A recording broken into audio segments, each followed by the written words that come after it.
بسم الله الرحمن الرحيم. السلام عليكم ورحمة الله وبركاته. أعزائي أبناء الصف الثاني الثانوي، مرحبا بكم. النهاردة يا جماعة إن شاء الله هشرح لكم لسون تغوان. طبعا ده في انيتي ايه انيتي تغوان، الدرس رقم 3 في الوحدة ايه 3، عشان نعوض الحاجات اللي فاتتنا. annonce ce qu'on va faire، عندما نقول عن الأشياء التي نفعلها، و ne pas faire الأشياء التي ايه لا نفعلها. يلا نبص مع بعضينا. بسم الله الرحمن الرحيم. نشوف أهم الكلمات المذكرة الواردة في الدرس ده يا جماعة. ان anniversaire، عيد ميلاد. ان concert، حفل موسيقي. ان personnage، شخصية. ان ornement، زينة. ان souhait، أمنية. ان mariage، زواج. ان succès، نجاح. ان super marché، سوبر ماركت. ان magasin، محل. ان achat، الشراء. ان déguisement، تنكر. ان futur، مستقبل. ان shopping، تسوق. ان défilé، معرض. ان numéro، رقم. ان bonnet، ايس كاب. ان conseil، نصيحة. ان ordinateur، كمبيوتر. ان magazine، مجلة. ان parc، حديقة. الكلمات الموجودة أمامها طبعا نجمة زي ما انتم شايفين، هي مذكر في اللغة الفرنسية ولكنها مؤنث في اللغة العربية. الكلمة المنتهية دائما يا جماعة بالمقطع مو، ام او ان تي، مذكرة من خلال ما درست في السنين السابقة. خلاص دايما الكلمة بتنتهي بالمقطع مو بتكون كلمات مذكرة. طب يلا نشوف جرامير فرانسيز. هنتكلم على الفيتور بروش. طبعا احنا خدناه من الترم الاول يا جماعه الكلام ده، فاكرين؟ طبعا كان بيتصرف من ايه؟ من تصريف فيرب اليه في المضارع زائد ايه الفعل في المصدر. وهنا اليه كان معناها ايه يا اولاد؟ بمعنى سوف، مش يذهب. طيب نقراها مع بعض. يتكون المستقبل القريب من فعل اليه زائد المصدر، واليك المثال التالي. يعني عندي مثلا فيرب ماتر اللي انتوا شايفينه ده اهو. ماتر معناها يرتدي او يلبس، وبرضه معناها يضع يا ولاد. يلا نشوف مثال زي كده، هناخدها مرة في المضارع ومرة في المستقبل ومرة ايه في النفي يا جماعة، ومستقبل ايه النفي. يلا نشوفها واحدة واحدة مع بعض كده. نبتدي ايه من المضارع. je veux mettre، انا سوف ارتدي مثلا او سوف اضع. طب نشوفها في مستقبل النفي. je ne vais pas mettre، انا سوف ايه لا ارتدي. مع ايه مع تي يا ولاد. شوف في المضارع. tu me، انت ترتدي. نشوفها كده في زمن المستقبل. tu vas mettre، أنت سوف ترتدي. طب مستقبل النفي هنعمل معاها إيه؟ tu ne veux pas mettre. أخدت بالكم إيه اللي حصل؟ إن الفيرب عليه يا جماعة اللي وقع عليه الفعل، وإحنا دايما متعودين زي ما قلنا قبل كده، إذا عندي فعلين اللي بيقع النفي على الفعل المتصرف، تمام؟ طبعا هنا نشوف مع بعضينا. واحد، عند النفي نضع الفعل المصرف بين ايه يا ولاد؟ بين الن والباء او ان ابوستروف با. وكلنا عارفين امتى بنستخدم الان ابوستروف؟ في حالة اذا الفعل مبدوء بحرف ايه متحرك. اتنين، عند وضع الفعل ذو الضميرين في المستقبل القريب، الضمير س يتبع الفاعل. انتوا فاكرين قبل كده صرفنا افعال ذات ضميرين؟ نفتكر مع بعض بسرعة. je me، فاكرين؟ tu te، il se، nous nous، vous. فاكرين الكلام ده يا جماعة؟ زي كده و il se بنفس الطريقة دي. يا رب الناس تكون فاكرة الحاجات دي. هناخد مثال عشان نأكد عليها. هقول مثلا example اهو المثال. je veux me promener، يعني انا سوف ايه اتنزه. اخدتوا بالكم استخدمت ايه الميو؟ ليه استخدمت المي؟ عشان تبع ايه يا ولاد لجو. خلاص يبقى ايه اذا عايز اقولها في المضارع، طيب هقول ايه؟ je me promène، انا اتنزه. لكن لما اقول في المستقبل زي ما موجودة عندي هنا اقول ايه؟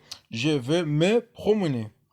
طب عايز انفيها مفيش اي مشكله، زي ما قلنا النفي بيقع على ايه؟ بيقع على الفعل المتصرف اهي تحتها. je ne vais pas me promener، انا سوف ايه لا اتنزه. طيب عندي علامات المستقبل القريب. ايه الكلمات اللي بتدل على المستقبل القريب يا ولاد؟ من اهم الكلمات كلمه après اللي معناها بعد، ودايما بيجي وراها فتره زمنيه. وعندي كلمه demain اللي هي معناها غدا. وعندي كلمه ce soir، هذا المساء. وعندي كلمه dans معناها خلال بس لازم يجي وراها ايه فترة زمنية، لان لو جه معناها مكان بعدها مكان هيبقى معناها ايه في، اللي بشرط يكون يجي وراها ايه فترة زمنية. يلا كده نتدرب على بعض الأسئلة يا جماعة، نشوف مع بعضينا. بسم الله الرحمن الرحيم. واحد، شوازي لا بون ريبونس، اختار الإجابة الصحيحة. روبير نقاط متر ان شيميز بلو، يرتدي ايه قميص ايه أزرق. يا ترى هختار فا ولا فون ولا ألو ولا ألي؟ أكيد طبعا هنختار أول واحدة يا جماعة. اخترنا ليه فا أول واحدة دي؟ اخترناها طبعا عشان غوبير دي بتساوي ايه الضمير إيل، والضمير إيل مع هو ايه il va بشكلها كده، يبقى اخترنا الأولى. اتنين، نو نقط فير ان فيت ديجيزي، يعني احنا سوف نعمل ايه حفلة ايه تنكرية. يا ترى مع نو بيبقى شكلها ازاي؟ تصريف فيرب عليه، يبقى اكيد مع نو اكيد هنختار ايه يا ولاد؟ الو. هنختار ايه؟ الو. السؤال اللي بعده، تلاتة، ليزنفون. ليزنفون معناها الأطفال. الأطفال دي بتساوي إيه بالنسبة لي في الضمائر؟ هي أولا جمع، يبقى ضمير الغائب الجمع، سواء إيل أو إل مش هتفرق معايا. هم دي هصرفها مع الهم، هم يأخذوا إيه كتبهم. يا ترى هم إيه الحاجة اللي هتصرف مع الهم هنا؟ يبقى أكيد هنختار إيه يا جماعة؟ هنختار الفون. هنختار إيه؟ الفون. طيب السؤال اللي بعد كده، أربعة، il va نوت اون فرانس اونيفي، عايز اقول هو يذهب او سوف يذهب. هنا سوري، سوف تمطر في فرنسا في ايه الشتاء. يبقى عندي الفعل بلوفوار معناها يمطر يا جماعه، ومتصرف عادي جدا. يبقى انا عندي الفعل الايه متصرف، انا قلت الفا، يبقى اكيد بعد الفا محتاج ايه المصدر. فين المصدر هنا يا اولاد؟ اكيد بلوفوار. هختار ايه بلوفوار الاولى. ليه اخترت بلوفوار الاولى يا ولاد؟ عشان هي معناها تمطر، يعني الجمله على بعض معناها هي سوف تمطر. بالنسبه للطقس، يعني الطقس سوف يمطر في فرنسا فين في الشتاء. خمسة، مون فرير اخي فا نقط دي روم. اه فا سوف، عايز اقول سوف ياتي. اختار فيان ولا فينو ولا فيني ولا فينير؟ اكيد عندي فعل متصرف، اختار المصدر. فين شكل المصدر هنا يا اولاد؟ يبقى تمام الاخيره فينير فعلا. زي ما عارفين شكل المصدر يا جماعه، المصدر ده دايما بشكل عام هي نهايات المجموعات اللي احنا كلنا عارفينها، نهايه المجموعه الاولى والثانيه والثالثه. يبقى اخترت ايه الاخيره فينير. طيب بعد كده السؤال اللي بعده، ستة، on نقط prendre les bulles dans les sacs. بعد الاو طبعا دي ما فيهاش فعل في المصدر حاجه. اختار يا جماعه فون ولا فان. الاو طبعا دي بتتصرف يا جماعه زيها زي الايل، والايل المفرد والال ايه المفرد. يبقى اكيد اختار ايه الفا التانية رقم اتنين فا. رقم سبعة، علي ايه عمر. علي وعمر اكيد بتساوي هم صح. علي وعمر فون. سوف، اكيد عايزين فعل في المصدر. فين شكل اقرب شكل المصدر هنا؟ فعلا الاجابه مظبوطه الاولى فيغ، لان دي ايه في المصدر. ايه معناها جمله على بعض؟ علي وعمر سوف ايه vont faire leur devoir، سوف يعملوا ايه الواجب ايه بتاعهم. تمانية، les copines نقط aller au stade، الأصدقاء les copains الأصدقاء نقط aller au stade، سوف يذهبوا للاستاد pour regarder un match، لكي يشاهدوا ايه ماتش. أكيد les copains طبعا دي بتساوي هم، يبقى أكيد هنختار ايه يا جماعة الأخيرة vont. هنختار الأخيرة ايه vont. السؤال اللي بعد كده، يلا نطبق ضميرين. choisis la bonne réponse. واحد، je veux نقط بروميني، احنا قلنا ده فعل ذو ضميرين. يبقى الجي ايه الحاجة اللي بتيجي معاها بالنسبة للأفعال ذات الضميرين؟ فعلا يبقى هنختار ايه التانية جو، هنختار معاها ايه المي. طب التي دي بتيجي مع ايه يا ولاد؟ التي بتيجي مع التي، والنو بتيجي مع ايه النو، والسو دي الأولى بتيجي مع ايه الإيل أو ال أو الإيل افيك اس أو ال افيك اس. les enfants nés نقط با فيغ. يا ترى هنختار ايه؟ لازم فوق طبعا قلنا معناها الاطفال وبتساوي هم، يبقى اكيد هختار ايه؟ هتختاروا ايه يا جماعه؟ لازم فوق هنختار ايه؟ فون. هنختار ايه يا جماعه؟ فون. هنختار فون الاولى، يعني الاطفال سوف ايه لا يمارسوا أو لا يعملوا إيه تدريبات أو اختبارات إيه تمارين رياضيات. تلاتة on ne va pas نقط au club ce soir. يبقى عندي فعل متصرف، أكيد الفعل اللي بعده هيكون في المصدر. فين شكل المصدر هنا؟ أيوة، الإجابة الصحيحة رقم اتنين عليه.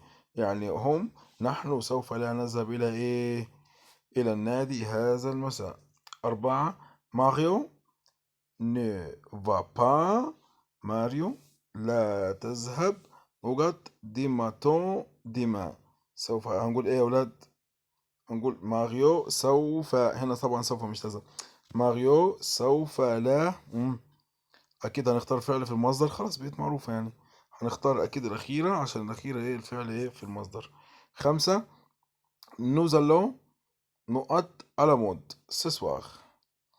يبقى nous allons مع النو هتبقى ايه يا ولاد؟ هتبقى نو بريمينو ولا ولا تي بروميني ولا سي بروميني؟ اكيد هختار التانية. طب ليه ما اخترتش الاولى يا ميسي؟ لان لا عندك فعل متصرف، هتضطر تاخد الفعل في المصدر. رقم اتنين هي اللي في المصدر، واحنا قلنا ايه نو مع الافعال ذات الضميرين، عشان كده اخترت ايه رقم اتنين. ستة tu نقط dormir dans la chambre de tes parents. ها يا ولاد ها، تي سهلة ما فيهاش أي مشكلة. ها تي فا هنختار التانية طبعا، ده تصريف ايه الأفعال بتاعت فيرب أليه في المضارع وما فيهاش أي مشكلة. أليس سبعة، أليس إموا أنا وأليس. ها أون طبعا احنا أون دي طبعا بتتصرف مع الإيل أو ال، هنختار ايه أكيد أول واحدة هي الفا. نشوف تمانية أليس إتوا دي معناها ايه أنتم. فو بروميني ce soir ناقص ايه يا ولاد؟ آه دي بتساوي ايه انتم. يبقى هنختار ايه يا ولاد؟ اكيد هنختار اليه. هنختار ايه؟ هنختار اليه يعني ايه سوف. اليس اتوا، اليس وانت، فو برومني سي سوار.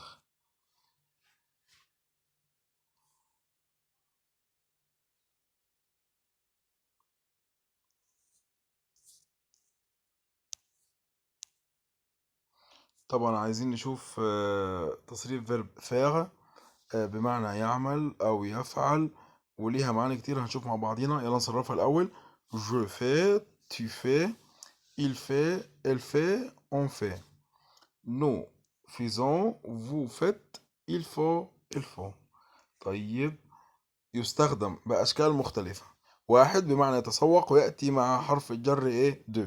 يلا طبعا بس دو زي ما انتم عارفين شكله بيتغير، إذا جه وراه مفرد مذكر بتكون تو، إذا مفرد مؤنث دي لا، إذا جمع ايه دي افيك اس، إذا مفرد مبدوء بحرف متحرك دي إلا بوستخف. يلا نقرا الأمثلة دي مع بعض. جي في دي شوبين بمعنى برضو ايه أنا أتسوق. اللي تحتها جي في دي لا بوتيك برضو بمعنى أنا أتسوق. قصادها الناحية التانية جي في ديزاشا. جي في ديزاشا معناها أنا إيه يا ولاد؟ أنا برضو أنا أتسوق. الآخر واحدة جي في دي كورس. جي في دي كورس أنا إيه برضو أتسوق. اتنين بمعنى يمارس رياضة بانتظام ويأتي مع حرف الجر إيه يا ولاد؟ دو. نقراها مع بعض. جي في دي فيلو أنا إيه يا ولاد؟ أمارس رياضة إيه ركوب الدراجات. اللي تحتها جي في ديليكاسيون. جي في ديليكيتاسيون أنا أمارس رياضة ركوب الخيل أو الفروسية. جي في ديليتاسيون أنا إيه أمارس رياضة إيه السباحة. جي في ديسكي أنا أمارس رياضة إيه التزلج.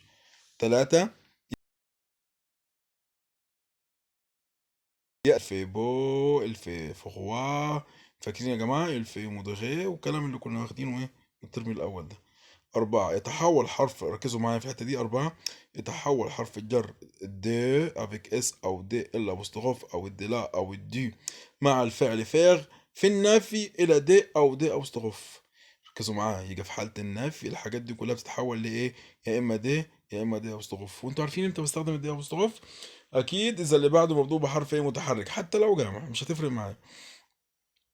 هنا ناخد اول امثله، نشوف مع بعض الامثله دي اهي. je ne fais pas de sport en hiver. يعني أنا لا أمارس إيه الرياضة في الشتاء. اللي تحتها je ne fais pas d'achat. أنا لا إيه لا أشتري. يا جماعة خدتوا بالكم أشياء معناها كلمة جامعة بس مالناش دعوة. خلاص هي بتبقى يا دو يا دي افيك اس. في حالة النفي شوف الناحية التانية je ne fais pas de shopping. أنا برضو لا أشتري أو لا أتسوق يعني. je ne fais pas de football. أنا إيه برضو لا أمارس رياضة إيه كرة القدم. أخدتوا بالكم؟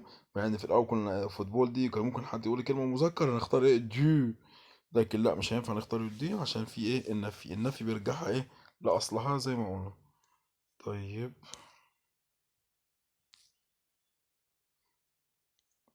والتمارين دي كلها تعتمد على تصريف فيرب فعل يا جماعة لما تحفظوها. الحاجات دي يا ريت تبصوا عليها كويس، اديكم فرصة ممكن مع نفسكم تحلوها. حاجات تصريف تعتمد على التصريف مش موضوع يعني حاجات بسيطة.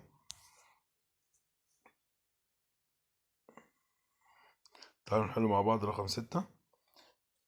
السؤال رقم 6 بيقول شوازي لا بون ريبونس كاسكي تي. طبعا اخترنا في الأولى طبعا زي ما قلنا بتعتمد على التصريف. اتنين ناخدها مع بعض بسرعة. لي جارسون لي جارسون معناها الأولاد، الأولاد بتساوي هم، يبقى أكيد أختار هي إيه فون. تلاتة الويك إند نو دي لا ناتاسيون. طبعا النو بتاخد إيه فيزون، هنختار الأخيرة يا جماعة أهي، هنختار الأخيرة. أربعة أو كلوب إل نقط دي فوت. إيل طبعا إيل افيك اس هنختار معاها ايه برضو الأخيرة فون. طبعا ده يا جماعة تصريف أفعال يعني مفيهاش أي مشكلة. خلاص بصوا عليها برضو حلوها. لنقول ماذا سوف تفعله. طب يعني نقرا الحاجات دي الحاجات اللي تعملها والحاجات اللي مش هتعملها عشان الأسئلة دي مهمة ممكن تيجي ايه في السؤال بتاع السوجين الموضوع. يلا نقراها مع بعض. هنقرا دي نقرب شوية. أقول جو في assister à la fête du mariage. يعني أنا سوف أحضر حفلة إيه؟ حفل زفاف. خلاص يا جماعة. التانية nous allons faire les achats. سوف إيه؟ نتسوق. تلاتة on va mettre des robes يعني سوف نرتدي إيه؟ فساتين إيه؟ للحفلة. il va faire du vélo. هو سوف إيه يا ولاد يمارس رياضة ركوب الدراجة. وآخر واحدة je veux faire du shopping. سوف برضو إيه؟ أتسوق. أنا سوف أتسوق. طب نشوف الحاجات اللي ممكن ما اعملهاش. annonce ce qu'on ne veut pas faire. الحاجات اللي ممكن ما اعملهاش ركزوا عشان الحاجات دي مهمة ممكن تيجي في الموضوع يا جماعة. je ne vais pas organiser une fête. أنا سوف لا أنظم إيه حفلة. طب التانية je ne vais pas me promener aujourd'hui. أنا سوف لا أتنزه إيه اليوم. au jardin سوري au jardin سوف لا أتنزه إيه au jardin في إيه الحديقة. il ne veut pas sortir. هو سوف ايه لا يخرج. واخر واحدة nous n'allons pas faire de shopping. سوف لا ايه نشتري او لا نتسوق. نشوف بقى نضم الكلمة تاني شوية. نشوف الكلمات المؤنثة الخاصة باللسان ده يا جماعة. عندي كلمة إن شانسون معناها أغنية. معلش في غلطة هنا، هي نترجمها أغنية مش أمنية. يعني كلمة أمنية معناها سواء. إن سن مشهد. إن بولونجري المخبز. إن فولونتي إدارة أو قدرة، إرادة أو قدرة. إن أوكازيون مناسبة. إن ريوسيت النجاح. إن سيربريز مفاجأة. إن فونديز بائعة. إن بوسيبيليتي إمكانية. إن بيرميسيون إذن. إن بورت باب. إن ميزون منزل. إن بوتيك محل ملابس. إن تونو زي. إن بيتزا. إن باتينوار حلقة التزلج. الكلمات الموجودة أمثل في اللغة الفرنسية ولكنها مذكرة في اللغة العربية. أي كلمة منتهية بالمقطع سيون اللي هو شن بالإنجليزي يا جماعة بنقول عليها من سنة أولى ثانوي بتعرفوا إن هي كلمة مؤنثة. وفي عندي فعلين مهمين جدا جدا جدا لازم نحفظهم يا جماعة. فولوار وبوفوار. فولوار معناها يريد بتدل على الإرادة طبعا. يلا هنعمل عليها زوم شوية عشان نقراها. je veux أنا أريد. tu veux أنت تريد. il veut هو يريد. on veut نحن نريد. elle veut هي تريد. nous voulons نحن نريد. vous voulez أنتم تريدوا. ils veulent هم يريدوا. elles veulent هن يريدن. نعمل كمان على pouvoir. pouvoir قلنا معناها يستطيع، برضو ناخدها واحدة واحدة. je peux أنا أستطيع. tu peux أنت تستطيع. il peut هو يستطيع. on peut نحن نستطيع أو الشخص يستطيع. elle peut هي تستطيع. nous pouvons نحن نستطيع. ils peuvent هم يستطيعوا. elles peuvent هن يستطيع. واحد، يستخدم الفعل vouloir في التعبير عن الأمنية أو الرغبة. je veux réussir à l'examen يعني أنا أريد أن أنجح إيه في الامتحان. اتنين، الفعلين pouvoir و vouloir يأتوا مصرفين في زمن المضارع وبعده يأتي المصدر. يلا نشوف حاجات زي كده، زي إيه مثلا. المثال ده هو je peux faire des achats يعني أنا أستطيع أن إيه إني أشتري أو أعمل مشتريات أو أتسوق. هنا قصاد الناحية التانية je veux acheter une robe soirée أنا أريد أن أشتري إيه يا ولاد؟ فستان إيه سهرة. ثلاثة، يستخدم بصيغة الاستفهام للتعبير عن الإمكانية أو الأمنية. دي تعتبر قريبة شوية من الإنجليزي. يعني مثلا هناخد مثال اهو. مسيو يا سيدي je peux acheter une chemise هل أستطيع أن أشتري إيه قميص، أو هل يمكنني أن أشتري قميص. زي كان أي بالإنجليزي كان أي. واللي تحتها برضو مسيو vous voulez acheter une chemise يعني يا سيدي هل تريد أن تشتري قميص. يبقى زي ما شفنا برضو ممكن تستخدم ايه في صيغة الاستفهام للتعبير عن الإمكانية أو الأمنية، زي كان أي بالإنجليزي.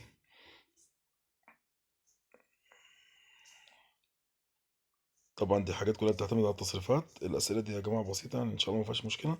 لو حفظنا التصريفات اهي عنديكم ممكن تثبتوا كاميرا براحتكم وتحلوا زي ما انتوا عايزين. خلاص، حاجات بسيطة. لو حد عنده أي استفسار يبعتوا ايه في تعليقات. دي كلها تعتمد على التصريفات. طيب، استخدامات فعل أليه. أليه يا جماعة قلنا ليه كذا معنى. واحد بمعنى يذهب، وده المعنى الأساسي اللي اتعلمناه كنا في الأول. جي في أو ليسي أنا أذهب إلى المدرسة. اتنين، يعبر عن الحالة الصحية، زي ما كنا بنقول سافا بيان أو جي في بيان. ده كلها طبعا أو لما بسأل بقول كومان سافا، طبعا ده بسأل بتصريف فيرب أليه. في الحالة دي بتسأل عن إيه؟ الحالة الصحية. تلاتة، يستخدم مساعد لفعل في زمن المستقبل القريب، زي ما شرحناها في الفتيخ بغش. قلنا بيتكون من ايه يا ولاد؟ كون من تصريف الفعل في المضارع، تصريف فيرب عليه في المضارع، زائد المصدر، بس هنا هيكون بمعنى ايه سوف. وهو المثال je vais acheter des vêtements أنا سوف أشتري إيه ملابس. أربعة، للتعبير أو الاستفسار عن الرأي. يلا نشوفها مع بعض. الحاجات دي كانت مهمة برضو. كنا بنقول سان va bien هذا يلائمني. ça vous va bien هذا يلائم حضرتك أو يلائمكم. ça te va bien هذا يلائمك. طبعا تصريف فيرب أليه ما شاء الله كلنا عارفينه. يلا je vais tu vas il va elle va on va nous allons vous allez ils vont ils vont. حاجات ماشي اديكم فرصة انا حليتها قبل كده دي. نشوف الاسئلة دي نصرف. ليو اموا انا وليو.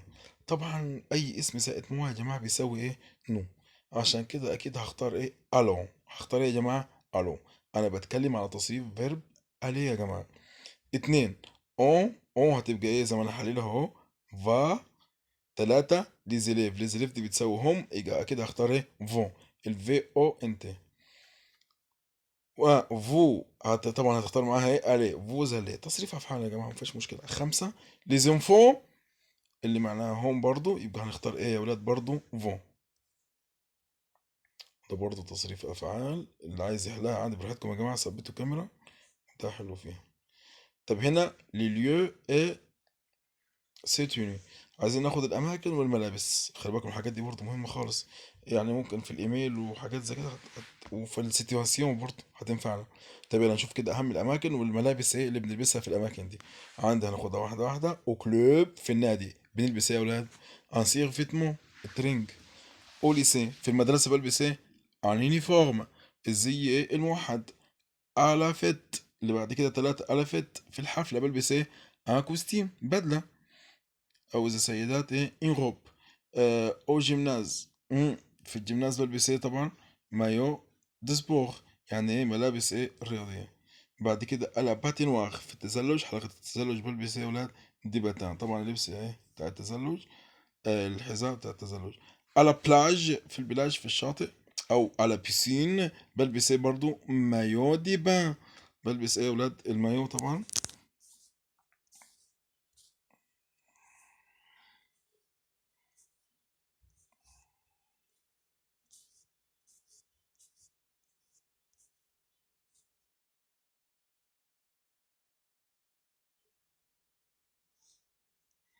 ناخد برضو اهم حروف الجر والصفات، يلا بسرعة نقراها بسرعة مع بعض. فيتي يحتفل، انونسي يعلن، ديفيني يخمن، ايدي يساعد، بخيتي يسلف، اوفغيغ يفتح، ديني يتناول العشاء، apporter يحضر، inviter يدعو، accepter يوافق. goûter يتذوق، commander يطلب، se promener يتنزه، imaginer يتخيل، venir يأتي، fermer يغلق، passer يمر أو يقضي، assister يحضر، vouloir يريد، pouvoir يستطيع. نجيب كده الكاميرا عشان تبقى برضه معانا. نكمل هنا. énorme ضخم، joyeux سعيد، content سعيد، heureux سعيد، meilleur أفضل، appétissant فاتح للشهية، gymnastique ضخم، important مهم، aller en relais يركب حذاء بالعجل، faire يتسوق، faire du shopping يتسوق، faire les boutiques يتسوق، faire du vélo يمارس رياضة الدراجات، faire de relais يمارس رياضة، autre معناها آخر، d'accord معناها موافق. تمام كده كفاية يا جماعة إن شاء الله. هيبقى له جزء تاني. الدرس ده إن شاء الله هيبقى له جزء تاني خاص بالنسبة لأهم الإيميلات اللي ممكن تيجي في الموضوع ده، وأهم إيه المواضيع اللي هتيجي في الإيه بالنسبة للجزء ده. وشكرا يا جماعة لاهتمامكم، نتمنى الناس كلها تابع معانا، يا رب تكونوا استفدتوا يا رب. السلام عليكم ورحمة الله وبركاته.